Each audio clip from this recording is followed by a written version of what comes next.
actualidad, espectáculos, negocios, deportes, todo en TV Radio Miami, la nueva televisión.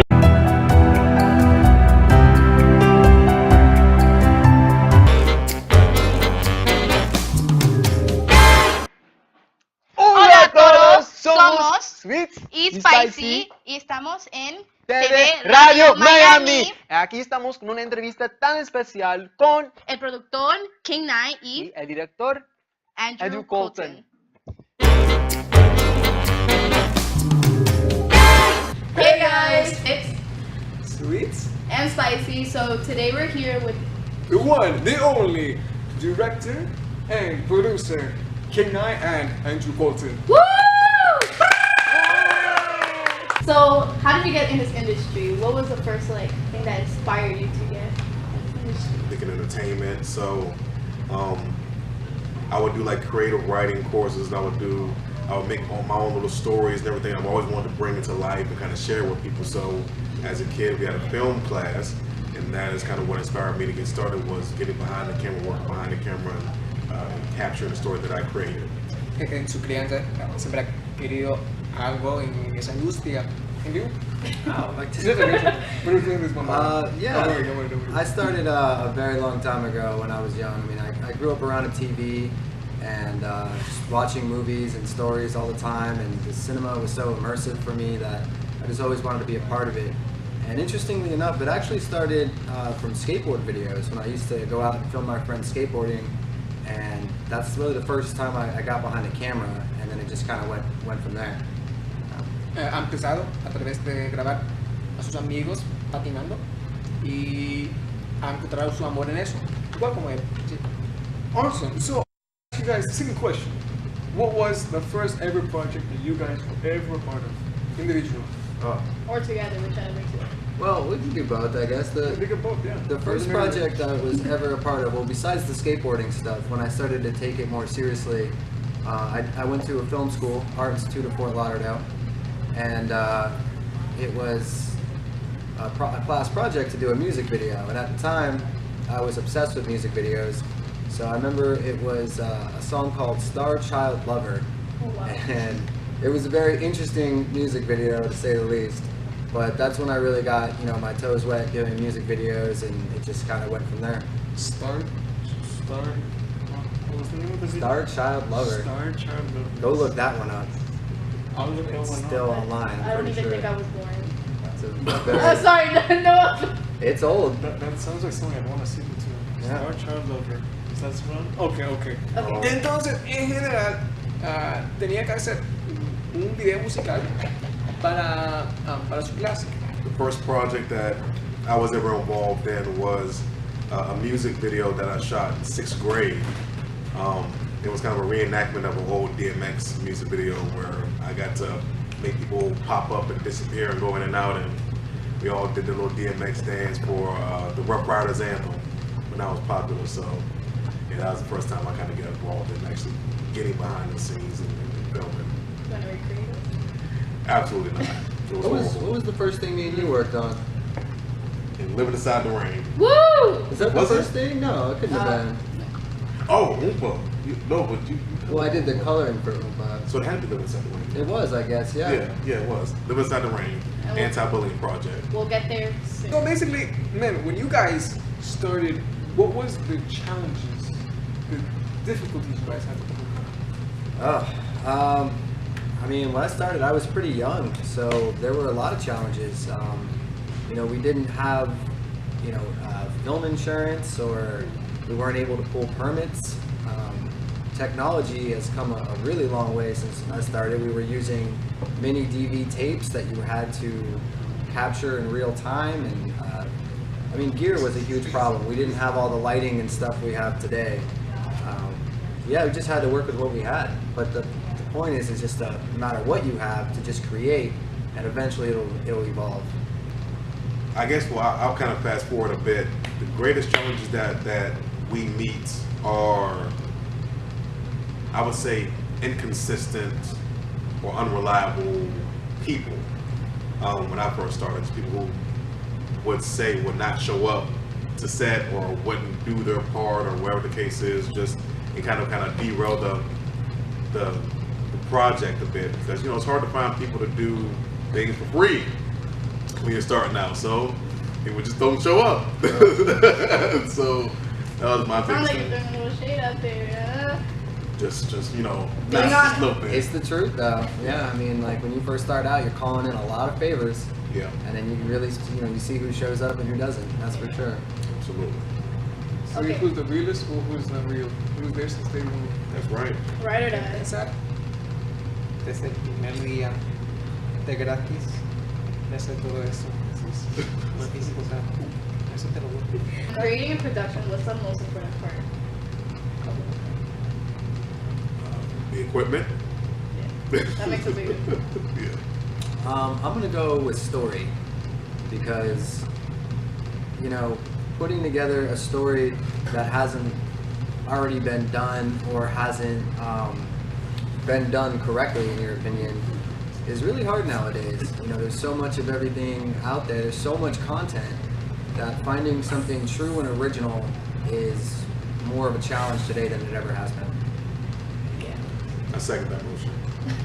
It's not our first time behind the camera, like the three of us. So I was honored to be one part of the Mean Girls when we did your project. Tell us about that.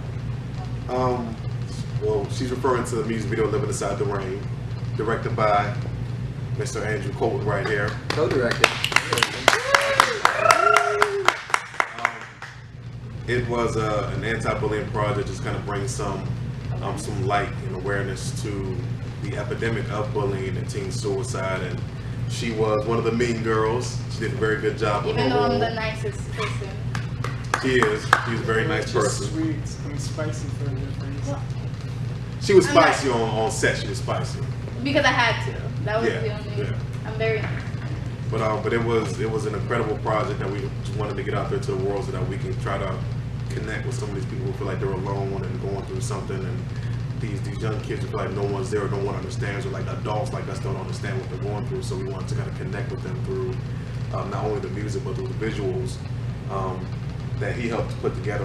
We me and him sat down for a long period of time, put together a shot list, and just made sure that we put together the best product that we could. Something that was very visually stunning, but also captivating for the audience to see. I would have to say that is probably one of the most pre-production work done in a music video in a long time, in terms of planning, getting the approval for the school. Remember, that took us a very long time. Yeah. That was in the middle of a rough time, unfortunately, around the time of Parkland. Yeah. So there was a lot of challenges and setbacks in that video, but at the end of the day, we got everything we set out to do, because we just didn't give up on it. One crazy thing was like most of the people, like the actors, like they were bullied. Most of the mean girls were bullied. Like me and like the other girls were talking about like, oh, we're like bullying, but some of us were bullied, so like, it was like kind of weird being on the other side. It was like pretty cool to work with. You guys. Well, so I think it's interesting how like just the fact that like everybody's been bullied. Maybe one person hasn't been bullied in any way. It can be like emotional or physical. Maybe one person. Thank you guys for that. Thank you. But I really want to ask, when creating a film, what goes on when the cameras are on? A lot of hustle. I mean, That's not true. it's a That's lot not of true, planning, but when those cameras are rolling, it's time to work. Yeah. And everyone's got to bring their A game, and some of the sets we work on, very fast moving. A lot of time restrictions on your locations, and you got to get those lights up, and you got to bring it. That's for sure. I would second that. I mean, everyone has to be in place. They need to know their position, know their job, and make sure that they don't cross someone else's path while they're trying to do their job. Like if the director is on one side and the cameraman's over here trying to shoot a certain angle, and the lighting guys over here, like everyone needs to make sure that they're doing their part to make sure that the scene comes together right. Because if people are slacking, or if the lighting's not right, like the director wanted it to, or the cinematographer wanted it to, then that could ruin the whole scene, and then you got to start all over again. So everyone needs to be on point, like I said, hustle. One thing is, That's when the cameras are on. But what goes on when the cameras are off? Oh. People get yelled at for not being in position. But is it like more like serious when the cameras are off, or is it like? Do you mean in between takes? Yeah. I think it's just a lot of analyzing. You know, you don't want to rush too quickly to say, great, we got it. I think that's one of the biggest mistakes people make when they say cut, is not sitting there for a second and really deciding if that's what you're going to live with forever. You know, it doesn't hurt to get a couple different takes, a couple different ways. You know, time permitting, that is. Yeah. And just make sure that, you know, you analyze it when the cameras are off before you turn them on again. Look for improvements or adjustments. The things that you guys look for when you guys are casting, when you're trying to pick out actors. I'll let you take this one. He does a lot of the casting. So. Okay. When I'm doing casting, I look for a certain energy, someone who can bring across the story that I'm trying to tell on the camera. You know, it's very hard to draw people in if the actor is unable to portray the story that you're trying to tell between their actions, their eyes, their look. So the actor has to be able to embody the story and the character and really bring it to life once the cameras come on. So that's what I look for. So if you're trying to get casted, bring your all, give your 120, 50% you want to be in his films. With your headshot Yeah, make sure your headshot. and your resume and your demo IMDb credits, preferable. There you go. and your Instagram followers, everything. Oh, good. Your whole social media, your everything. Before we get into the last question, are you guys a Cardi fan? Yes. Woo! I think that's more of your realm than mine. Yeah. I listen to a lot of rock music, but I do like Cardi. Wait, what type of rock you like? I'm Conservative? Deftones, man. Like, Okay, like okay. 2000s alt rock. It's, you know, that's my thing. Well, what about Queen? Come on. Oh, I love Queen. Of course. Oh yeah, I gotta appreciate the classics. I mean, that's where everything came from. Okay, now for like the serious question. We know you posted all of your social media that you're working on a new project, and it's different from your other ones before. Talk about it. We are currently working on a new film project, a horror film called Lullaby, which I'll be directing. He'll be actually sort of co-directing, to be honest with you, as well as being the director of photography, the colorist, the editor, the everything right here. Sounds complicated. We're also, It's complicated. yeah, It's a little bit of work. we're also going to have Ricardo Proteus Rodriguez as the visual effects supervisor and specialist. We're going to have the rest of his team. Like he brings like the most amazing team. Wally Aim is going to be his first AC, but I'm gonna let him fill you in on what other people he bringing in. Oh man, pretty much my home team for almost everything I do is coming with on this project.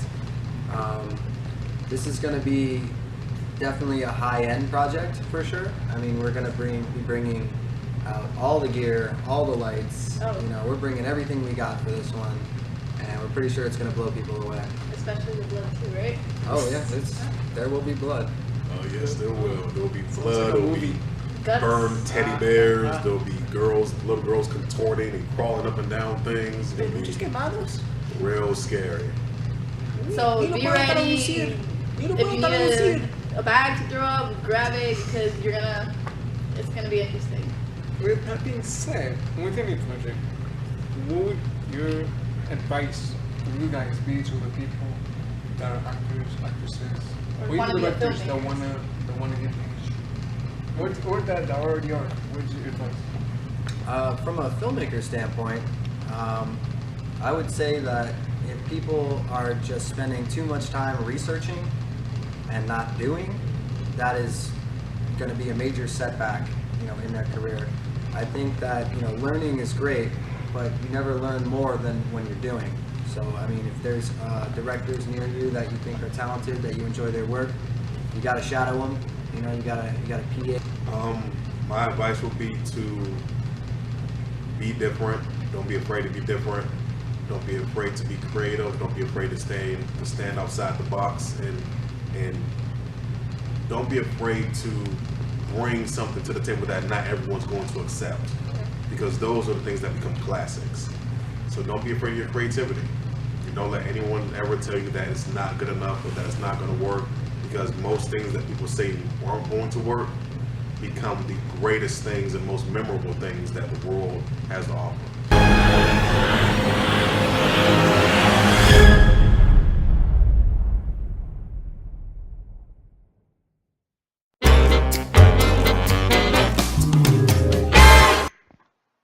¿Os gustó? Todos los miércoles aquí en TV Radio Miami.